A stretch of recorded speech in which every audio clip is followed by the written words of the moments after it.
बिस्मिल्लाहिर्रहमानिर्रहीम, अस्सलाम वालेकुम स्टूडेंट्स, कैसे हैं आप सब लोग? उम्मीद है खैरियत से होंगे। मैं आपका टीचर मोहम्मद यामीन और आप देख रहे हैं वाई एच लर्निंग।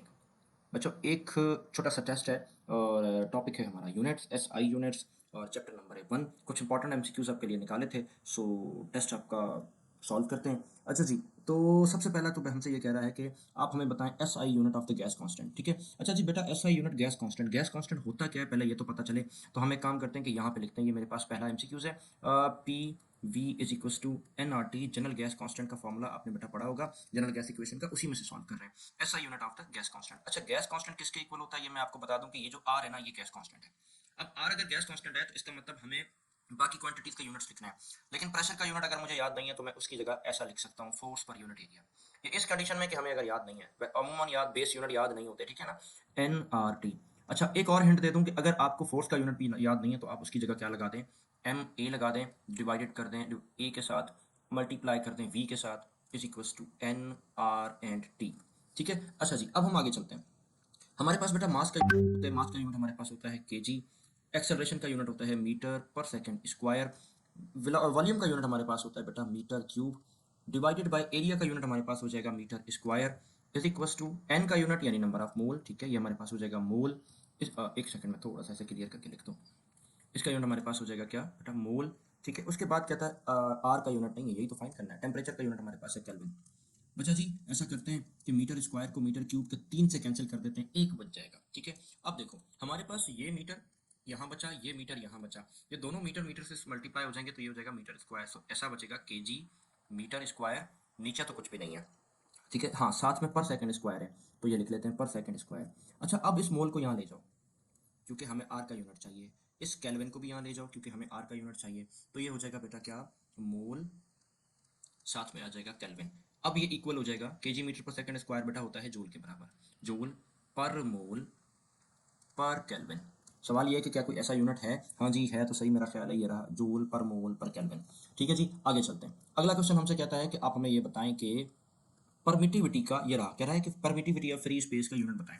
ठीक है, तो परमिटिविटी ऑफ फ्री स्पेस के लिए हमें बेटा कूलम लॉ का फॉर्मूला लेना पड़ेगा। कौन सा, एफ इज इक्वल टू के क्यू वन क्यू टू। के की जगह हम इसकी वैल्यू लिखते हैं कौन सी, क्योंकि वही हमारे काम आएगी, 1/4 pi epsilon not Q one Q two divided by the R square. ठीक है बेटा, अब हमें क्या करना पड़ेगा, हम कुछ ऐसा करते हैं कि फोर्स को नीचे ले जाते हैं क्योंकि हमें फोर्स का यूनिट नहीं चाहिए, और इसको इस फोर्स की जगह ले जाते हैं। तो अब के बाद ये कुछ ऐसा हो जाएगा कि epsilon not is equal to, अब 1/4 पाई, साथ में अब आ जाएगा एप्सिलॉन नॉट की जगह फोर्स, क्योंकि फोर्स यहाँ आ गया था ना, और ये बच जाएगा Q one Q two divided by the R square.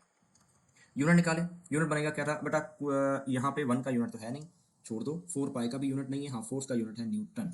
ठीक है, अच्छा, इसका यूनिट हमारे पास क्या बन जाएगा, कूलम एंड कूलम, ये हो जाएगा हमारे पास कूलम स्क्वायर। मैं इसके ऊपर ही लिख देता हूँ कूलम स्क्वायर। ठीक है, और नीचे आ जाएगा मीटर स्क्वायर, तो इधर मैं लिख देता हूँ मीटर स्क्वायर।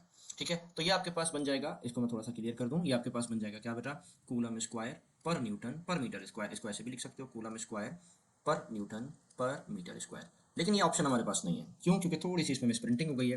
पर न्यूटन होना चाहिए था, यहाँ पे पर न्यूटन एंड पर मीटर स्क्वायर है। ठीक है बेटा, अच्छा जी, अब चलते हैं हम क्वेश्चन नंबर 4 की तरफ। फोर क्वेश्चन हमसे क्या कहता है, इसको भी देख लेते हैं। ठीक है, फोर क्वेश्चन हमसे बेटा क्या कह रहा है, क्वेश्चन नंबर 4। ठीक है, अच्छा, फोर क्वेश्चन में हमें इसको पूरा तसल्ली से गौर से पढ़ना है कि क्या कहना चाह रहा है। कहता है कि हमारे पास एक इक्वेशन है, कौन सी बेटा, x is equal to A T plus B T square. ठीक है, अच्छा, कहता है कि x is the distance travel by the body in kilometre, यानी x का यूनिट हमारे पास गिवन है किलोमीटर। ठीक है, टाइम का यूनिट कहता है सेकंड है। अच्छा बेटा, एक बात मैं आपको बताऊं, ये कह रहा है कि अगर x किलोमीटर है तो बीच में तो इज इक्वल टू की साइन है। अगर इज इक्वल टू की साइन है तो इसका मतलब ए टी भी किलोमीटर के ही बराबर है और प्लस बी टी भी किलोमीटर के ही बराबर है, क्योंकि अगर इज इक्वल टू की साइन है तो इसका मतलब दोनों की इक्वेशन किलोमीटर है। तो अब इसका मतलब ये हुआ कि x भी किलोमीटर के ही बराबर है, ए टी भी किलोमीटर के बराबर है, और बी टी स्क्वायर भी किलोमीटर के बराबर है। तो मैं एक काम करता हूँ कि यहाँ से बी टी स्क्वायर उठाता हूँ, अलग करता हूँ और इसको लिखता हूँ किलोमीटर के बराबर। अच्छा बेटा, यहाँ पे टी स्क्वायर हमारे पास किसके इक्वल होता है, सेकंड के, क्योंकि टी की जगह हमारे पास लगेगा क्या, सेकंड, इसके ऊपर लगाएंगे स्क्वायर और ये हो जाएगा किलोमीटर। अब एक काम करते हैं कि मेरे पास ये सेकंड को मैं यहाँ ले जाता हूँ, तो ये हो जाएगा b is equal two kilometre पर सेकंड स्क्वायर। है यहाँ पे कहीं यूनिट, हाँ ये रहा यूनिट, मैं पहले से अंडरलाइन कर चुका हूँ। ठीक है जी, आगे चलते हैं। अब चलते हैं क्वेश्चन नंबर 5 की तरफ। जनाब 5 क्वेश्चन के लिए हमें क्या करना पड़ेगा, चलो देखते हैं। कहता है कि हमारे पास मैग्नेटिक फ्लक्स का यूनिट बताना है। ठीक है, मैग्नेटिक फ्लक्स का यूनिट बताने के लिए आपको क्या करना पड़ेगा, पहले तो मैग्नेटिक फ्लक्स का फॉर्मूला लिखना पड़ेगा, और वो होता है हमारे पास बी डेल ए। ठीक है बेटा, डेल्टा ए। अच्छा जी, अब ऐसे तो ये किस्सा नहीं सॉल्व होना, तो फिर हमें बेटा एक बात याद है, मैंने आपको एक फॉर्मूला हम लोगों ने पढ़ा हुआ है, F is equals to Q V and B. तो अगर मैं यहाँ से बी की फॉर्मूला निकालूं तो ये क्यू वी दोनों डिवाइड हो जाएंगे, किसके साथ जाके, एफ के साथ, ये बन जाएगा क्यू एंड वी। ठीक है बेटा, ये आ गया हमारे पास क्यू एंड वी। अब एक काम करते हैं कि इसकी जगह हम मैं क्या लिख देता हूँ, बी डेल ए की जगह मैं लिख देता हूँ क्या, क्यू, सॉरी बी की जगह मैं लिख देता हूँ F upon Q V, F upon Q V. ठीक है, और इधर मैं लिख देता हूँ साथ में ए का मतलब यानी ये एरिया की बात हो रही है। ठीक है, आगे चलते हैं। एफ का मतलब न्यूटन, डन। क्यू का मतलब कूलम, ओके। वी का मतलब मीटर पर सेकंड यानी वेलोसिटी, एरिया का मतलब यानी मीटर स्क्वायर। अच्छा, इन दोनों को मैं इसको कैंसिल करता हूँ इसके साथ एक। ठीक है, अब मेरे पास जो वैल्यू बचेगी बेटा, क्या बचेगी, न्यूटन। ठीक है, ये आ गया न्यूटन, साथ में बचेगा मीटर, ओके। अच्छा बेटा, कि coulomb per second, coulomb per second यानी चार्ज अपॉन टाइम, ये किसका यूनिट है, मैं यहाँ लिखता हूँ, I is equals to Q upon T, ये करंट का यूनिट है। I is equals to current Q upon T. Q का यूनिट क्या बनेगा, देखो मैं यही लिख रहा हूँ कूलम, और क्या बनेगा सेकंड, तो ये बचा आपके पास हो जाएगा आई। ठीक है, तो ये हो जाएगा न्यूटन मीटर, और आई की जगह आ जाएगा एम्पेयर। ठीक है, तो ये हो जाएगा न्यूटन मीटर पर एम्पेयर। हाँ जी, कहीं है यूनिट, हाँ ये देखो, newton multiply by metre multiply by ampere divided by ampere, तो पर की जगह मल्टीप्लाई आ गया। ठीक है बेटा, क्वेश्चन नंबर 6 पे आ जाते हैं। 5 हमारा हो गया, 6 पे आ जाते हैं। कहता है steradian is the unit of S I unit of, हाँ जी बेटा, ये बात हमसे पूछ रहा है कि स्टेरेडियन जो है वो एस आई का है। ठीक है, हाँ जी, अब मैं आपको बता देता हूँ कि स्टेरेडियन बेटा एस आई यूनिट होता है सॉलिड एंगल का। ठीक है, again I am repeating, steradian unit किसका होता है, सॉलिड एंगल का, प्लेन एंगल का नहीं होता। ये गलती कर जाते हैं हम कई दफा, बस एंगल देखते हैं और ठका करके लगा देते हैं, नहीं, ये गलत करते हैं। सॉलिड एंगल का एस आई यूनिट स्टेरेडियन है। आगे चलते हैं, कहता है which is derived quantity in S I unit. ठीक है, कौन सी क्वांटिटी, इनमें से ड्राइव्ड क्वांटिटी कौन सी है। ठीक है, इलेक्ट्रिक करंट, हाँ ये तो फंडामेंटल क्वांटिटी है। प्लेन एंगल नहीं भाई, सप्लीमेंट्री क्वांटिटी है। आपको पता है कि प्लेन एंगल और सॉलिड एंगल दोनों सप्लीमेंट्री क्वांटिटी हैं। हाँ जी, इलेक्ट्रिकल चार्ज ये है जी ड्राइव्ड क्वांटिटी। अमाउंट, ऐसा ये गलत छोटी सी प्रिंटिंग मिस्टेक है, ये अमाउंट का मतलब अमाउंट ऑफ सब्सटेंस लिखा था और लिखा होगा, इसका मतलब नंबर ऑफ मोल्स। ठीक है, तो वो हमारे पास वो भी जो है वो कौन सी क्वांटिटी है, फंडामेंटल क्वांटिटी है। अच्छा जी, प्रॉब्लम 7 हमारे पास हो गए, 8वें प्रॉब्लम पे चलते हैं। 8वां प्रॉब्लम क्या कहता है, which of the following pairs of the electrical unit are the unit equivalent, यानी दोनों में इक्विवेलेंट होने चाहिए, कूलम इधर, फैराड इधर, पास्कल इधर, न्यूटन सेकंड इधर। अच्छा चलो देखते हैं, वन बाय वन करते हैं। प्रॉब्लम नंबर 8 करने जा रहे हैं भाई। मैं वन बाय वन करूंगा ताकि आपको सब याद भी हो, टिक लगाना काम नहीं है हमारा। कूलम कहाँ से निकलेगा बेटा, पहले तो मैं ए पार्ट पे जाता हूँ ना, कूलम है ना, तो कूलम के लिए मुझे क्या करना पड़ेगा, I is equal to Q upon T का वाला फॉर्मूला इस्तेमाल करना पड़ेगा। ठीक है, तो ये बन जाएगा, टी को मैं आई के साथ मल्टीप्लाई कर दूंगा, तो ये हो जाएगा Q is equal to I multiply by T. ठीक है, आई मल्टीप्लाई बाय आई का मतलब इसका यूनिट एम्पेयर, और मल्टीप्लाई बाय टी इसका यूनिट सेकंड। ठीक है, हाँ सही है, नहीं नहीं है सही, देखो नहीं है सही, क्यों नहीं है, क्योंकि बेटा यहाँ पर इन्होंने एम्पेयर पर सेकंड मांगा हुआ है। ठीक है, हमारे पास एम्पेयर सेकंड निकला है, तो इसका मतलब ये वाला तो नहीं हो सकता। दूसरे वाले पे चलते हैं। फेरेड, बेटा फेरेड का किसका यूनिट है, कैपेसिटेंस का, और कैपेसिटेंस का हम फॉर्मूला कहाँ से बनाएंगे, Q इज इक्वल टू, एक second, Q is equal to C V से। ठीक है, अब सी वी का मतलब कैपेसिटेंस इज इक्वल टू किसके बराबर हो जाएगी, C बराबर हो जाएगा Q upon V, sorry Q upon V। ठीक है, अब Q का यूनिट हमारे पास बेटा हो जाएगा कूलम, और V का यूनिट हमारे पास हो जाएगा वोल्टेज यानी V, तो ये हो जाएगा कूलम पर वोल्ट, ये हो जाएगा कूलम पर वोल्ट। हाँ भाई ये लग रहा है मुझे, लेकिन यहाँ तो पर कूलम वोल्ट है, तो क्या हमने गलत किया, नहीं हमने गलत नहीं किया, ये ऑप्शन ही नहीं है। कूलम पर वोल्ट होता तो ठीक है, लेकिन ये पर कूलम वोल्ट है, ये भी गलत है। अच्छा, अब आ जाते हैं किसके ऊपर, पास्कल, डी पर। चलो डी पर आते हैं, तो देखो क्या करता है, डी पर कहते हैं कि जूल पर कूलम, ये बात कर रहा है वोल्ट की, तो मैं काम करता हूँ कि हमारे पास आ जाएगा क्या, वोल्ट किसके बराबर होता है, वोल्ट का फॉर्मूला है बेटा वर्क डन अपॉन चार्ज। ठीक है, ओके, वर्क डन का यूनिट जूल और चार्ज का यूनिट कूलम, तो ये जूल पर कूलम हो गया, ये रहा। इसका मतलब भाई डी वाला ऑप्शन बिल्कुल ठीक है। ठीक हो गया, चलें जी क्वेश्चन नंबर 9 पे चलते हैं। Which of the following expression does not have the second as its base unit, यानी कह रहा है कि इनमें से कौन सी क्वांटिटी ऐसी है जिसका बेस यूनिट सेकंड नहीं है, यानी अच्छा सेकंड स्क्वायर हो सकता है, सेकंड माइनस टू हो सकता है, सेकंड माइनस वन हो सकता है, लेकिन सेकंड नहीं हो सकता। अच्छा, पता नहीं कौन सी होगी, मालूम करते हैं। क्वेश्चन नंबर कौन सा है? 9। 9 प्रॉब्लम करने के लिए हमें चलते हैं बेटा, किसकी कह रहा है? सेकंड। ठीक है, सेकंड के लिए हमें क्या करना पड़ेगा? हमें कुछ ऐसा करना पड़ेगा कि एक सेकंड, इसको थोड़ा सा क्लियरली लिख दूं। कौन सा प्रॉब्लम करने जा रहे हैं हम? प्रॉब्लम नंबर 9 करने जा रहे हैं। सेकंड, सेकंड के लिए तुम्हें क्या हो जाएगा बेटा? सबसे पहले तो 1 अपॉन फ्रीक्वेंसी पे आता है। 1 अपॉन फ्रीक्वेंसी, फ्रीक्वेंसी का यूनिट होता है 1 अपॉन सेकंड। ठीक है, फ्रीक्वेंसी का यूनिट बेटा होता है 1 अपॉन सेकंड का भी इनवर्स। ठीक है, अब जब ये ऊपर जाएगा तो ये तो बन जाएगा सेकंड। ठीक है, इसका मतलब ये तो नहीं हो सकता, इसका तो निकल आया सेकंड, ये गलत। फिर आ जाओ लेंथ। ठीक है, डिवाइडेड बाय एक्सेलरेशन। बेटा लेंथ का यूनिट हमारे पास है मीटर, एक्सेलरेशन का यूनिट हमारे पास है मीटर पर सेकंड स्क्वायर। इन दोनों के ऊपर रेडिकल लगाओ, ये दोनों कैंसिल हो जाएंगे। ओके, अब आपके पास बचेगा क्या? Radical of metre, metre cancel, इसको ऊपर लेके जाएंगे तो ये हो जाएगा एस स्क्वायर। स्क्वायर से स्क्वायर कैंसिल हो गया, इसका भी सेकंड आ गया। लो भाई, पता लग गया कि ये तो नहीं हो सकता। अब डी थोड़ा आसान लगता है, डी को जरा करके देखें।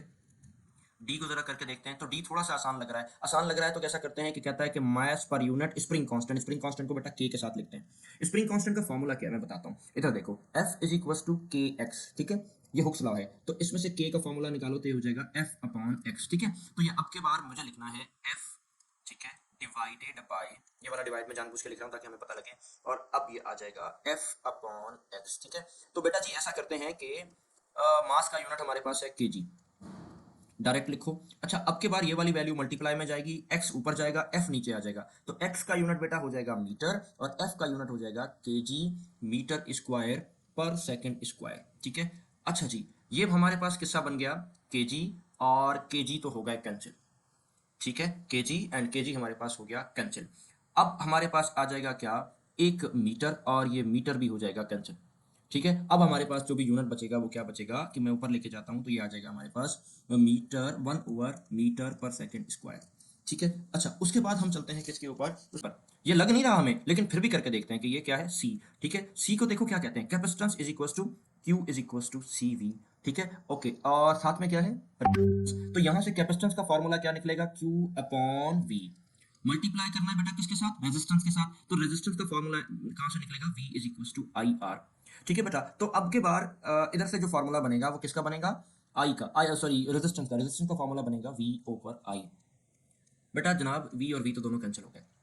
ठीक है, अब इसका मतलब क्या बचा कि हमारे पास आ जाएगा एक बात, और वो आ जाएगी क्या? Q ओवर आई। मैं करता हूँ कि बेटा शायद आपको याद हो, इधर देखो मैंने लिखा था I is equal to Q upon T. ठीक है, तो इसका मतलब Q is equal to I into T. Q किसके बराबर हो जाएगा? Q is equal to I into T. तो ये आपके पास आ जाएगा, नीचे भी आई और आई कैंसिल हो जाएगा, ये भी टाइम बना। तो बेटा एक्चुअल जो आंसर हमारे पास निकला वो क्या बचा? एक डी मिला। क्यों? क्योंकि सी में भी टी आ रहा है, यानी इसका यूनिट भी सेकंड आ रहा है, बी का यूनिट भी सेकंड आ रहा है, और ए का यूनिट भी सेकंड आ रहा है। अच्छा जी बेटा आगे चलते हैं। आगे चलते हैं, कहता है कि what is the unit of the field intensity, electric field intensity. हाँ जी, एक आप बहुत आसान है, एक स्टेप का है बेटा। इलेक्ट्रिक फील्ड इंटेंसिटी का एक फॉर्मूला हमारे पास है फोर्स पर यूनिट चार्ज, और इलेक्ट्रिक इंटेंसिटी का दूसरा फॉर्मूला हमारे पास है change in potential difference divided by R. ठीक है, जिसे पोटेंशियल ग्रेडियंट भी कहा जाता है। ठीक है, अब इसका अगर यूनिट निकालोगे तो इसका यूनिट हमारे पास निकलेगा वोल्ट, और इसका यूनिट हमारे पास निकलेगा मीटर, तो ये हो जाएगा वोल्ट पर मीटर। है कहीं पर? हाँ, ये रहा, option C is the correct answer. ठीक है, ये मैंने यहीं पर ही कर दिया आपको। आगे चलते हैं जल्दी से। कहता है कि the energy of the photon light of the frequency is given by H F. कहता है कि फोटोन की एनर्जी का यूनिट हमारे पास क्या गिवन है? एच एफ गिवन है। What is the base unit of the H? ठीक है, अब क्या करना पड़ेगा, क्या तो उसने यूनिट हमें बता दिया क्या? H F. तो एनर्जी का यूनिट हमारे पास बेटा किसके इक्वल है? एच एफ के। अब हमसे ये कह रहा है कि एच का यूनिट बताओ। ठीक है, अब हमें करना ये पड़ेगा कि हमें एच को फाइंड करने के लिए एनर्जी को डिवाइड कर देना है एफ के साथ। लेकिन मसला एक आ गया कि मुझे एनर्जी का शायद यूनिट याद ही नहीं है। अगर यूनिट याद नहीं है तो बेटा एनर्जी कोई भी ले लो, काइनेटिक एनर्जी ले लो, पोटेंशियल एनर्जी ले लो, कोई भी एनर्जी ले लो, अगर ये भी याद नहीं है तो वर्क डन ले लो। तो चलो ऐसा करते हैं कि एनर्जी को वर्क डन के बराबर करते हैं और डिवाइड कर देते हैं फ्रीक्वेंसी के साथ। वर्क डन का फॉर्मूला बेटा होता है एफ डी। ठीक है, और डिवाइडेड हो गया फ्रीक्वेंसी। ठीक है, अब फोर्स किसके इक्वल है? यूनिट में लिखूं के जी मीटर पर सेकेंड स्क्वायर, डी यानी मीटर, फ्रीक्वेंसी यानी के किसके इक्वल हो जाएगा? पर सेकेंड। फ्रीक्वेंसी का यूनिट होता है पर सेकेंड। ठीक है, ओके, अब इक्वल किसके हो जाएगा बेटा? के जी, ओके, मीटर को मीटर से मल्टीप्लाई करो, मीटर स्क्वायर। एक सेकंड ये रहा, ये माइनस में है, जब ये ऊपर जाएगा ना तो ये प्लस का हो जाएगा, और जब ये माइनस वाला प्लस वाला माइनस के 2 से निकलेगा तो ये बचेगा -1। ठीक है, अच्छा कहीं है, हाँ, के जी मीटर स्क्वायर पर सेकंड, दैट्स गुड, हमें मिल गया। ठीक है, 11 क्वेश्चन भी हो गया। Which of the following pair unit are the SI base unit? कौन कौन से पेयर में एसआई है? एम्पेयर, डिग्री सेल्सियस ना भाई, एम्पेयर तो क्या वो है बेस यूनिट है लेकिन एसआई यूनिट है लेकिन डिग्री ये नहीं है, तो ना ही हुआ। दूसरा B, coulomb degree Celsius, coulomb भी नहीं है एसआई और डिग्री भी नहीं है एसआई, ना भाई ये भी नहीं है। ओके। सी, एम्पेयर, हाँ करंट का यूनिट है, ये एसआई है। केल्विन, हाँ टेम्परेचर का यूनिट है, ये भी एसआई है। The correct option is C. आगे चलते हैं। 13 कहता है energy per unit volume represent. अच्छा, हमें नहीं पता कि एनर्जी पर यूनिट वॉल्यूम किसके रिप्रेजेंट करता है, सॉल्व करके देखें। Energy per unit volume, energy का यूनिट फिर हमें याद नहीं है, तो एनर्जी की जगह ये देखो ऊपर ही लिखा हुआ है, एनर्जी को वर्क डन के बराबर करो और वर्क डन को एफ डी के बराबर करो, तो मैं यहाँ पे डायरेक्ट आपका एफ डी के बराबर करता हूँ और साथ में लिख देता हूँ बेटा वॉल्यूम। ठीक है। अच्छा जी, अब ऐसा करता हूँ कि फोर्स का यूनिट लगा दो न्यूटन, इसका यूनिट लगा दो क्या मीटर, इसका यूनिट लगा दो क्या मीटर क्यूब। ठीक है। अच्छा, न्यूटन को तो छोड़ देते हैं, और ये मीटर, मीटर और क्यूब के साथ एक कैंसिल हो जाएगा, बाकी बचेगा न्यूटन पर मीटर स्क्वायर। अच्छा बेटा, ये न्यूटन पर मीटर स्क्वायर एक्चुअल में फोर्स पर यूनिट एरिया के बराबर होता है और फोर्स पर यूनिट प्रेशर के बराबर होता है, ये तो आप पढ़ चुके हैं। इसका मतलब किधर है जनाब, किधर है, किधर है, हाँ जी, A option is the right option. ठीक है, ये वाला भी हल हो गया। एक और, light year is the unit of, light year is the unit of distance. बेटा ये क्या होता है, लाइट एक साल में जितना ट्रेवल करती है, मैं दोबारा लिख दूं क्या, लाइट ट्रेवल इन 1 ईयर।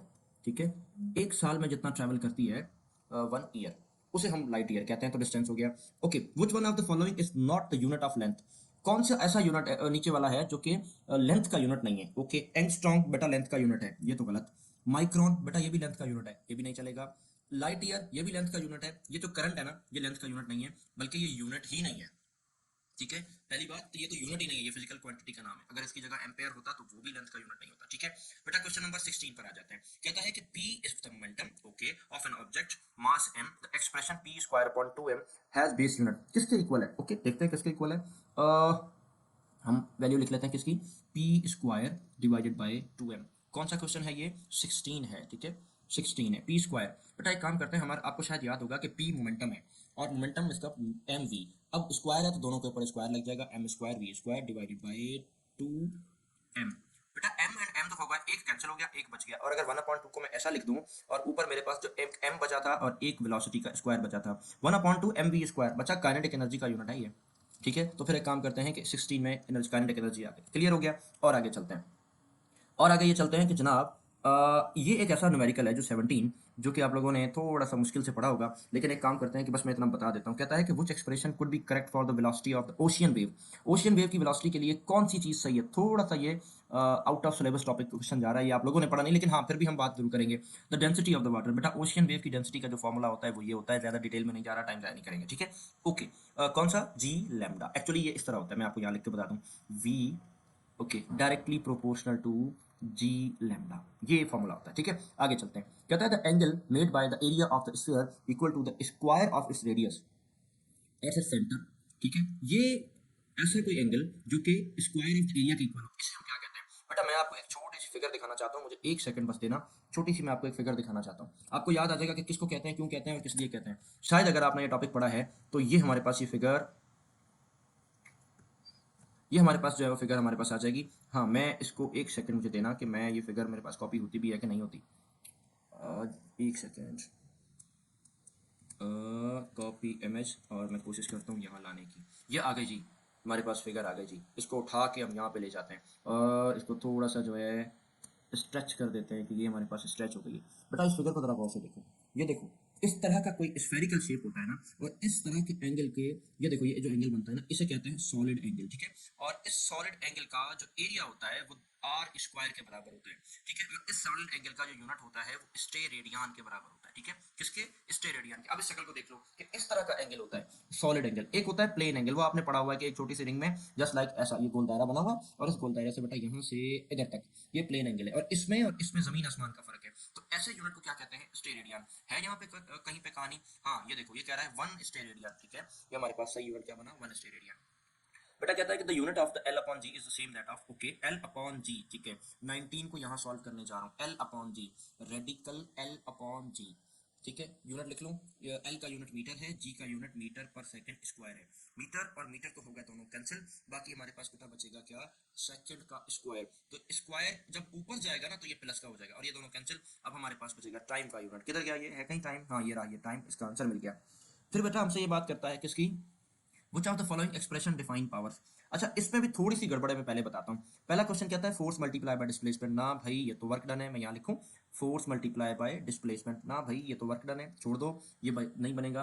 अच्छा बेटा, एक पावर का एक फॉर्मूला है, मैं यहाँ लिख देता हूँ, power is equal to force multiply by velocity. यहाँ पे भी ऐसा लिखा हुआ है। एक तो ऑप्शन ये है, work done divided by time, work done divided by time. बेटा ये भी पावर का यूनिट है।